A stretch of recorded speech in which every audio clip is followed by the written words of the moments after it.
আপনি কি জামাত করেন নাকি? যে না, তো দাড়ি রাখছেন? দাড়ি রাখছি তো। ওই ভিডিওতে বলে, আমি বলে সব দাড়িওয়ালা দেখে দেখে বলে যাই, কয় যে আমি জামাতের বলে দালাল। আপনি দেখে দেখে জামাতের দালালের কাছে যান, দাড়িওয়ালাদের কাছে যান। কি বিএনপির মধ্যে কি দাড়িওয়ালা নাই? যে অবশ্যই আছে। এই চাচা দাড়ি রাখছে, তাহলে উনি কি জামাত? উনি কি জামাত? দর্শক আপনারা বলবেন। আমি খালি দাড়িওয়ালার কাছে যাই। আপনার পছন্দের দলকে?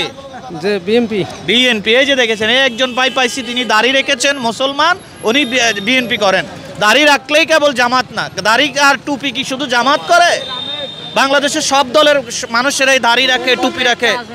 হচ্ছে যে যেরকম দাড়ি রাখলেই আর হচ্ছে যে আমরা ওই ছাত্ররা নামলেই হচ্ছে যে এরাকারা জঙ্গি। আগে আসছিল জামাত শিবির রক কাটে দিতে, এখন আবার এসে জঙ্গি, এখন আবার দাড়ি রাখলেই জামাত। এটা মানে আচ্ছা ভাইজান, এখানে আপনার পছন্দের মানুষটাকে? তারেক রহমান আছেন। আমরা চাই ইসলামী একটা দল আসুক, জামাত ইসলামী আসুক। আচ্ছা, ধন্যবাদ ভাইজান। আপনি কি মনে করেন? জামাত ইসলাম। আচ্ছা, এই ভাইটার সাথে একটু কথা বলি। ভাইজান কেমন আছেন? আছি আলহামদুলিল্লাহ। আগামীতে কোন সরকার ক্ষমতায় আসলে? মনে করেন আওয়ামী লীগে খাইছে, বিএনপিও খাইছে, ওনাকে দেখতেছি আমরা সবাই। আচ্ছা, জামাত ইসলামকে দেখতেছি। আচ্ছা।